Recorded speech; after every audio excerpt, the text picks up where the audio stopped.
Hello बच्चों, good morning. बच्चों आज जो है 7A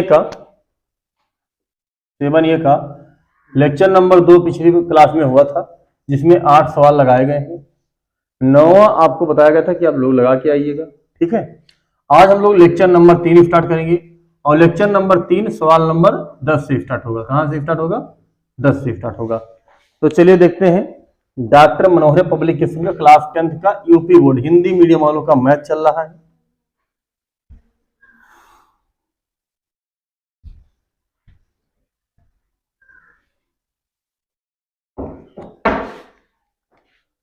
देखेंगे सवाल नंबर 10। लिखा यदि Q बिंदु इतना और इतने से समदूरस्थ है तो x का मान ज्ञात कीजिए और दूरियां QR और PR भी ज्ञात कीजिए। सवाल नंबर 10 कुछ इस तरह से है कि एक बिंदु Q है, इसको हम लोग Q मान लेंगे और इसको P मान लेंगे, इसको R मान लेंगे। ठीक है,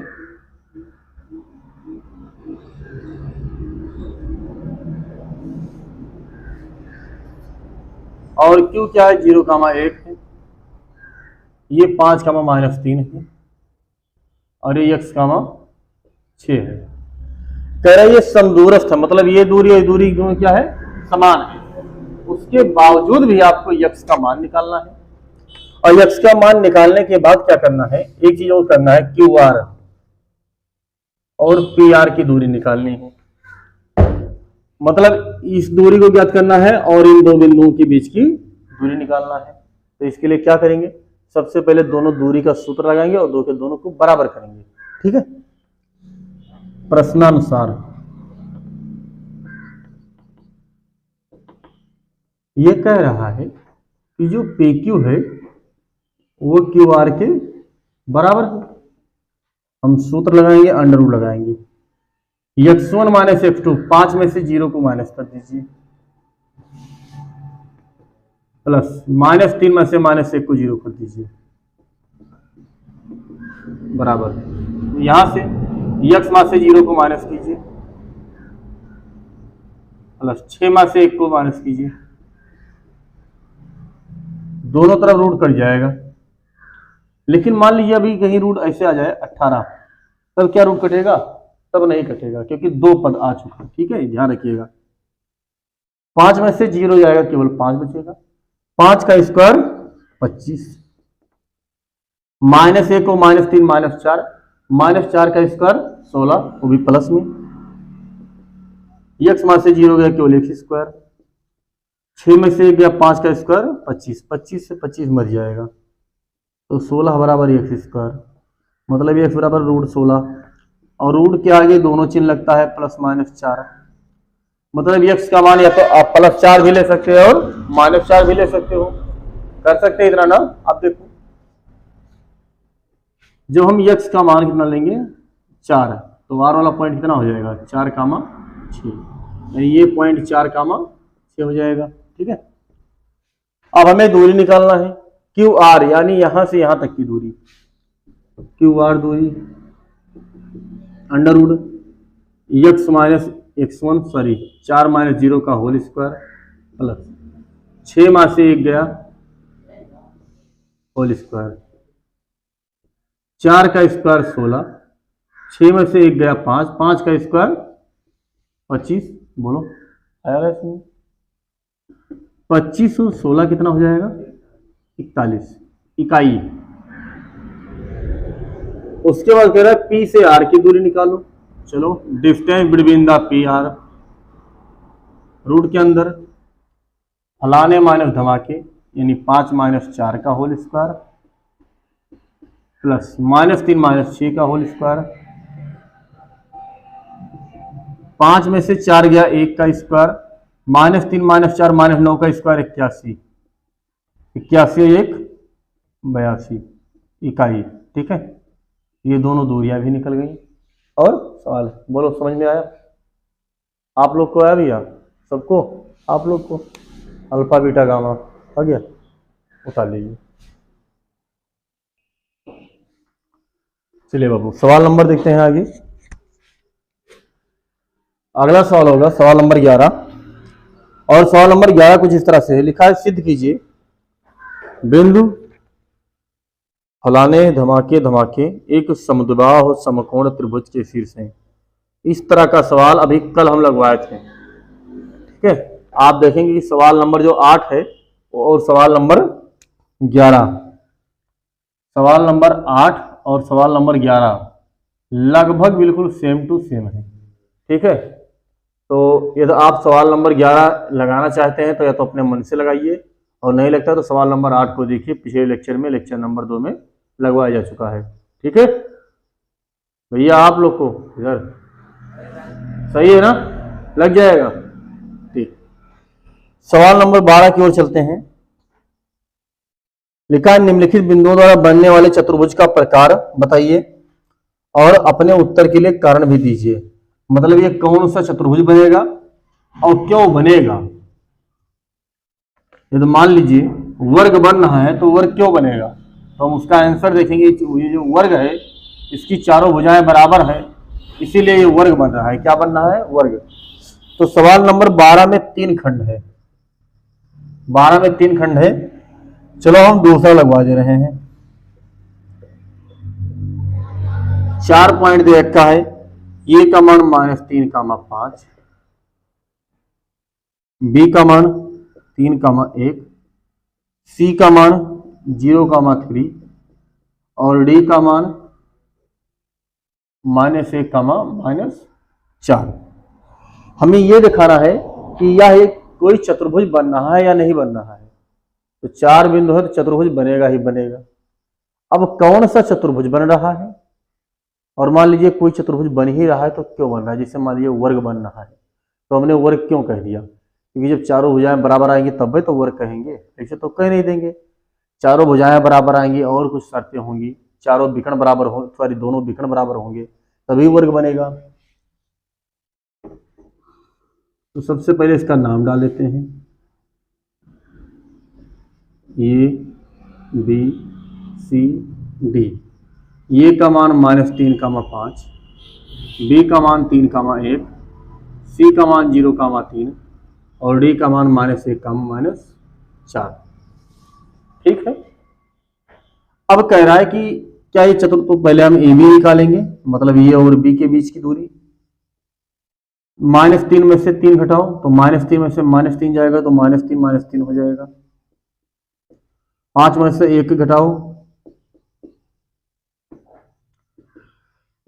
यहां -6 का स्क्वायर 36, 4 का स्क्वायर 64, सॉरी 16, 16 और 36 कितना हो जाएगा भैया, 52। ये आ गया 13√2, सॉरी 2√13। कैसे, सुनो, 52 को लिखेंगे 13 गुणे 4, 4 का वर्गमूल निकलेगा 2, 13 ऐसे रह जाएगा तो 2√13 आ जाएगा।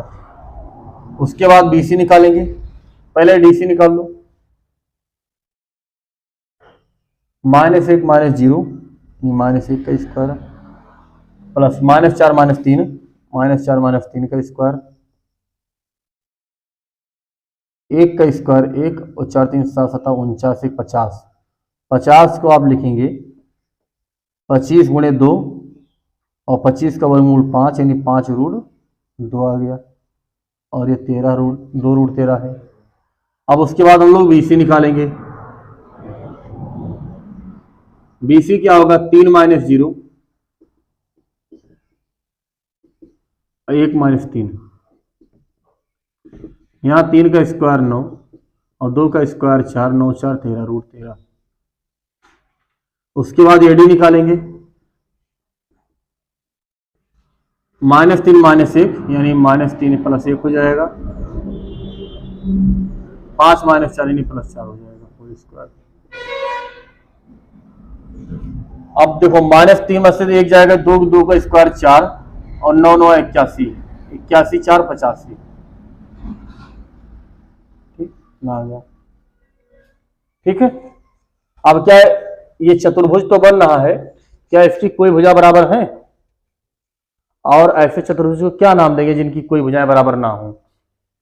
हम समलंब चतुर्भुज कह सकते हैं। समलंब चतुर्भुज की चारों भुजाएं बराबर नहीं होती, कोई भी आपस में बराबर नहीं हो सकती हैं। देखो कैसे, जैसे ये तो मैंने इसको समांतर के नाम से जानना, तो आमने सामने की भुजाएं बराबर होंगी और समांतर होंगी। ठीक है, विकर्ण बराबर हो भी सकते हैं, नहीं भी हो सकते हैं। ये तो हम इसको आयत बना देंगे। क्या बना देंगे? आयत।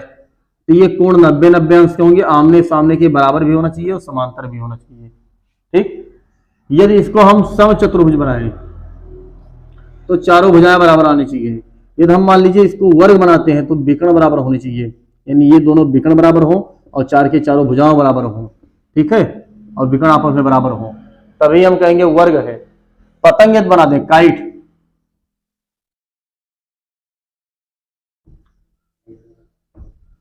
तो ये भुजाएं इसके बराबर होनी चाहिए, ये इसके बराबर होनी चाहिए। ठीक, लेकिन समलंब भी एक ऐसा है कि दो भुजाएं समांतर होती हैं और दो असमांतर होती हैं।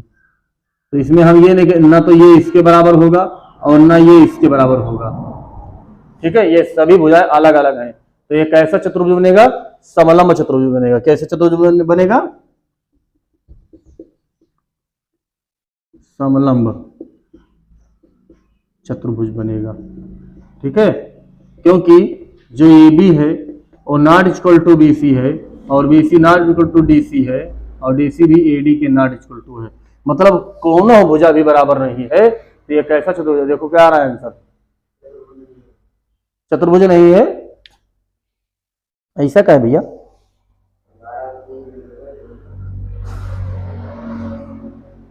चार, दूसरा, पहला देखिए, दूसरा चतुर्भुज नहीं है।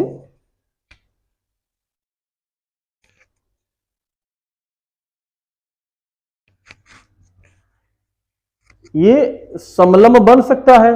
अच्छा हाँ, एक चीज और है, समलंब में दो भुजाएं समांतर होती हैं। दो भुजाएं समांतर होती है, क्या ये दोनों समांतर हो सकते हैं? तो हम इसके लिए भी चेक कर देते हैं, अभी बताएंगे होगा कि नहीं होगा। a - 4 7 और 0 - 1/1 बराबर 1 - 5 - 4 नहीं होगा। सही है, चतुर्भुज बनेगा ही नहीं। क्यों? क्योंकि समलंब में दोनों भुजाएं समांतर होनी चाहिए और हमने इन दोनों रेखाओं को देखा, ये दोनों रेखाएं एक दूसरे के समांतर भी नहीं है। अरे समांतर नहीं तो समलंब भी नहीं बनेगा, यानी चतुर्भुज बनेगा ही नहीं। सही है, चतुर्भुज नहीं बनेगा क्योंकि समलंब की भी शर्तें होती है कि दोनों समांतर होनी चाहिए। यदि हम आगे अभी आपको प्रवणता बताएंगे, हम दोनों रेखाओं की स्लोप निकाला, प्रवणता निकाला, दोनों प्रवणताएं बराबर नहीं आएंगी, दो रेखाएं क्या होंगी? समांतर नहीं होती हैं। ठीक है, तो इस तरह से सवाल नंबर 12 का हम दूसरा लगवाए हैं और पहला और तीसरा आप लोग खुद लगाएंगे। ठीक है, फिर सवाल नंबर 13 की ओर बढ़ते हैं। चलिए नोट कर लीजिए, उतार लीजिए इसको अच्छे से समझ कर।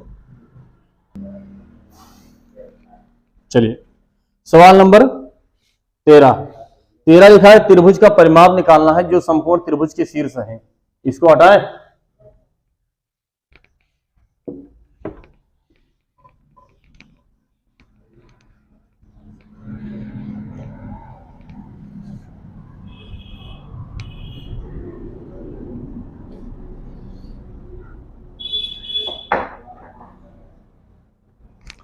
अच्छा, जैसे आप लोगों ने एक अनुभव देखा होगा, जो वैकेंसियां निकलती हैं वो अधिकतर देखते होंगे कि लड़कों की मतलब मेल की ज़्यादा होती है, फीमेल की कम होती है।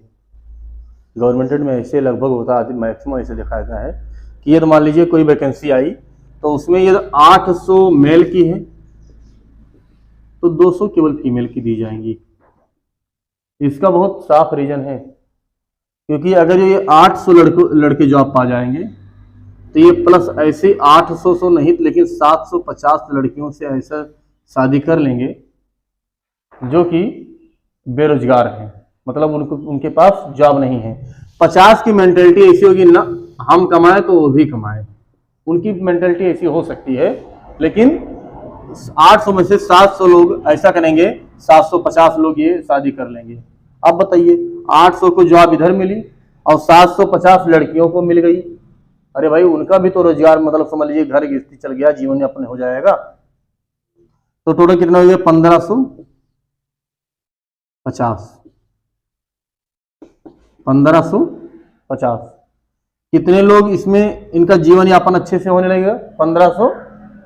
800 जॉब देने के बाद 50 लोग ऐसे हो जाएंगे जो ऐसी लड़की से शादी करना चाहेंगे कि जिनके पास रोजगार हो। ठीक, कोई इनकम हो।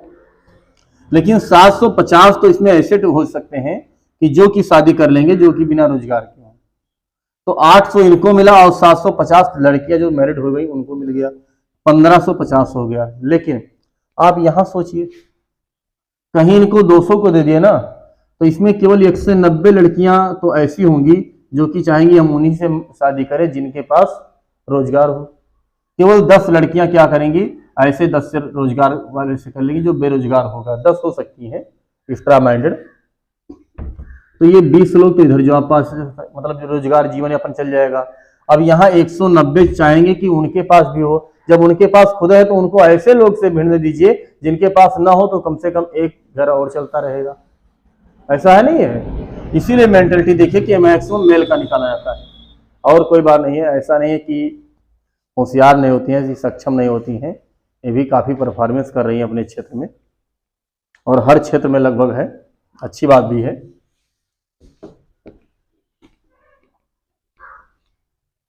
चलिए सवाल नंबर 13 देखते हैं। सवाल नंबर 13 में 4 पॉइंट है, 0,4, 4,0 और 2,-2। कह रहा है इस त्रिभुज का परिमाप निकालिए, और परिमाप निकालने के बाद ये एक समकोण त्रिभुज के शीर्ष हैं। कुछ नहीं करना है, ए बी सी निकाल लो।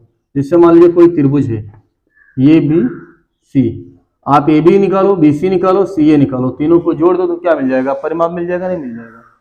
अब ए बी पॉइंट दे रखा है तो ए बी के बीच की दूरी निकाल लो, बी सी दे रखा है बी सी के बीच की दूरी निकाल लो, इनके बीच की दूरी निकालो। वो समकोण कह रहा है, कोई मतलब ही नहीं है, उसको आप लगाइए मत, दोनों के बीच की दूरी निकाल के तुरंत जोड़ दीजिए और आपको परिमाप मिल जाएगा। परिमाप का मतलब यही तो होता है कि चारों तरफ का जो माप होगा वही परिमाप कहलाएगा ना।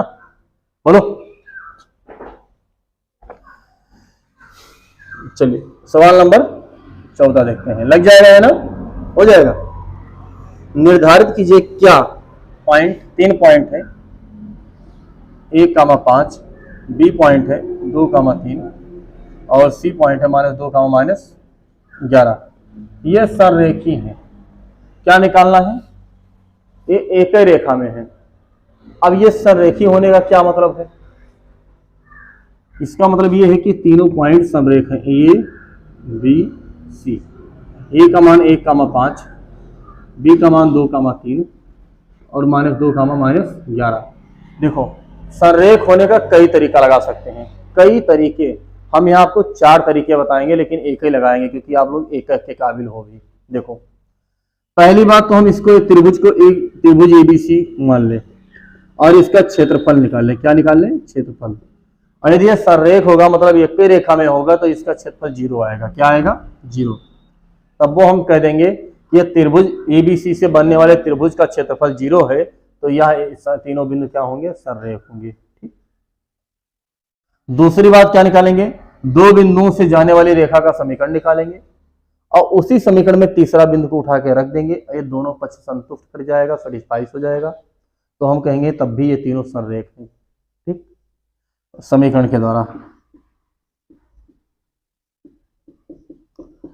तीसरा पॉइंट क्या होगा, तीसरा तरीका, हम ए बी की प्रवणता निकालेंगे और बी सी की प्रवणता, प्रवणता ढलान, और दोनों ये प्रवणताएं बराबर आएंगे, तब भी हम कहेंगे कि ये क्या है, समरेख। क्या है, मतलब सररेख है, एक ही रेखा में है। ठीक, यानी बाई प्रवणता द्वारा। लेकिन अब जो है हम लोग अभी ये कोई तरीका आपको नहीं पढ़ाएंगे, तो नहीं पढ़ाए तो लगाने का कोई हक तो बनता नहीं, बनता है, नहीं बनता है। वाह भाई, सही कह रहे हो। आप क्या निकालेंगे, ए बी निकालेंगे प्लस बी सी निकालेंगे और बराबर डायरेक्ट ए सी निकालेंगे और देखेंगे कि सब बराबर आ रहे नहीं आ रहे हैं। यदि ऐसा है तब वो तो समरेख कहलाएगा। चलो निकाल देते हैं। ए बी निकालो, 1 - 2 का होल स्क्वायर, 5 - 3 का होल स्क्वायर, 1 का स्क्वायर 1, 2 का स्क्वायर 4, 1 रूट 5। BC निकालो। जब BC निकालेंगे तो 2 में से 2 जाएगा तो ये प्लस हो जाएगा, यानी 4 का स्क्वायर। 3 में से माइनस गया तो प्लस 14 का स्क्वायर हो जाएगा। और 4 का स्क्वायर 16 और 14 14 196 जोड़ेंगे तो कितना आ जाएगा 112, सॉरी 2 से 12 कितना आ जाएगा 212 आ जाएगा। अब हम निकालेंगे AC, क्या निकालेंगे AC निकालेंगे अंडर रूट के अंदर 1 माइनस 2 यानी 3 का स्क्वायर 9 हो जाएगा, 5 माइनस 11 प्लस 11 16 का स्क्वायर। अब 9 प्लस 16 का स्क्वायर कितना हो जाएगा 256, जोड़ दीजिए 204 गया 65, 265 आएगा।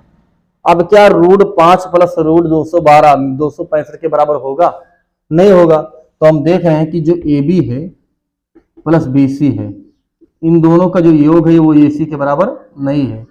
तो क्या ABC समरेख हो सकते हैं, नहीं होंगे। तो क्या लिखेंगे, अतः A, B एंड C समरेख नहीं है। ये कह रहा था निर्धारित कीजिए कि क्या है। अब हम दूसरा तरीका लगा के इसको सिद्ध करने जा रहे हैं। देखिए आपको हमने कहीं प्रवणता बताया था, बताया नहीं बताया है, बोलो नहीं बताया ना, वाह भाई सही है, कोई बात नहीं। अब हम BC की प्रवणता निकालेंगे, BC की क्या होता है 3 में से 5 को घटाओ, बटा लगाओ, 2 में से 1 को घटा दो, ये -2 बचेगा 1 बचेगा, यानी प्रवणता कितनी आ गई -2। अब हम BC की प्रवणता निकालेंगे, सॉरी AB की निकालेंगे प्रवणता BC की। जब BC की निकालेंगे तो -11 -3 -2 ये -14/4 बचेगा, -4 यानी 7/2 आएगा। हम देख रहे हैं कि जो प्रवणता है स्लोप है AB का और स्लोप ऑफ BC जो है ये दोनों बराबर नहीं है। और यदि एक ही रेखा होती तो दोनों खंडों का प्रवणता बराबर होता, और दोनों खंडों की प्रवणता बराबर होती तब भी हम कहते हैं कि ये समरेख है। तो हमने यहां से भी देखा कि इन दोनों का योग पूरे के योग के बराबर नहीं आ रहा है, मतलब ये समरेख नहीं है। प्रवणता से भी देखा, ठीक है, और चाहो तो 2 तरीके से और देख सकते हो, लेकिन अभी आपका पोजीशन नहीं है देखने के लिए।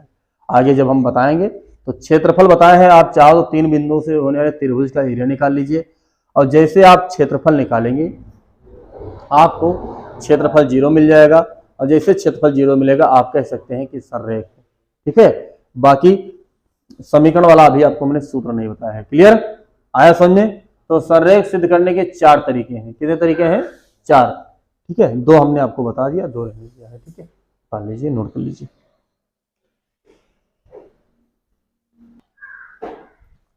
चलिए भैया सवाल नंबर, अच्छा 15 भी है कि समदूरस्थ हैं, तो ये भी सवाल लग जाएगा। अब सवाल नंबर 16, सवाल नंबर 16 देखिए, 16 का फिगर भी आपको देखना पड़ेगा।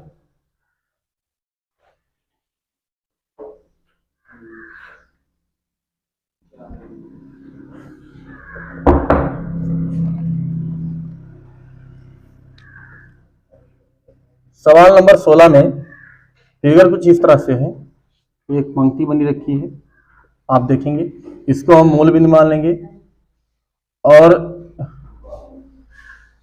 1 2 3 4 5 6 7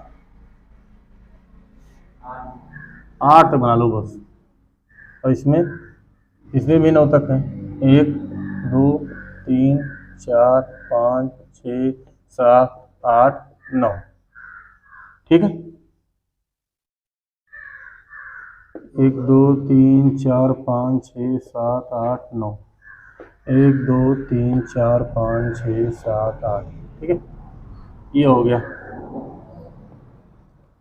अब कह रहा है इसमें ये पॉइंट कहाँ है, ये पॉइंट आप देखेंगे तो इस अक्ष पर 1 2 3 में गया है, और यहाँ पर 4 यानी यहाँ पर है, एक पॉइंट यहाँ पर बना है और 7 6 पर बना है, 7 6 पर एक यहाँ बना हुआ है, और 7 1 पर बना हुआ है, यानी यहाँ बना हुआ है, एक पॉइंट 9 4 पर बना है, 9 1 2 3 4 यहाँ पर बना है। अब नाम इनके हैं ये B सी डी। अब कह रहा है कि इनका आपको क्या निकालना है, आकृति दर्शाए। चंपा और चमेली कक्षा अंदर जाती हैं, कुछ मिनट बाद देखते हैं, इनके बाद चंपा चमेली पूछती हैं कि क्या तुम नहीं सोचती कि हाँ ABCD एक वर्ग बन गया है। आपको यह बताना है कि ABCD एक वर्ग बनेगा, यानी ये दूरी और ये दूरी, ये दूरी, ये दूरी, ये एक वर्ग बनाना है। ठीक है, अब सुनो, यदि हम इस पॉइंट को लिखना चाहें तो कैसे लिखेंगे। देखो, ये एक्स अक्ष पर चली गई दूरी 1 2 3 4 5 6 7 और y पर 1, तो ये बना है 7,1। इधर देखो, हाँ क्या गलत होना है बताओ, C 6 पर है, हाँ B और D दोनों 6 पर हैं। हाँ सॉरी यार, सॉरी यार, अरे कोई बात नहीं, हो जाता है। यहाँ पर बना है ये C पॉइंट, ठीक है। अब वो इसे करना ही पड़ेगा भैया, थोड़ा संभालिएगा आप लोग भी, ठीक है। तो अब जो ये वाला D वाला पॉइंट होगा, सॉरी C वाला पॉइंट, फिर 7 पर बन गया यार।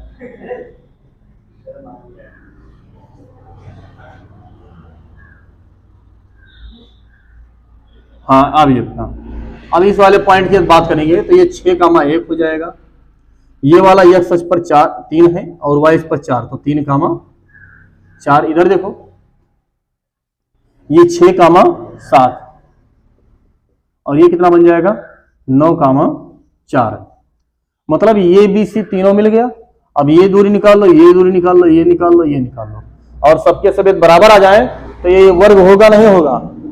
तो इसमें क्या करे थे कि कौन सही है, दूरी सूत्र का प्रयोग करके बताइए कि कौन सही है। चंपा चमेली कहती है कि क्या आप एक वर्ग बना रही हैं, तो बताइए कि चंपा जो चमेली से अच्छा कह रही है, सही कर रही है या नहीं कर रही है। मतलब ABCD एक वर्ग बनेगा कि नहीं बनेगा, निकाल लोगे दूरी, कन्फर्म है। चलिए ठीक है, बस 7 ये यहीं समाप्त हो रहा है। अगला लेक्चर आएगा 7वीं लेकर। तब तक के लिए धन्यवाद। आप वीडियो को लाइक शेयर सब्सक्राइब कर सकते हैं। चंपा सही है।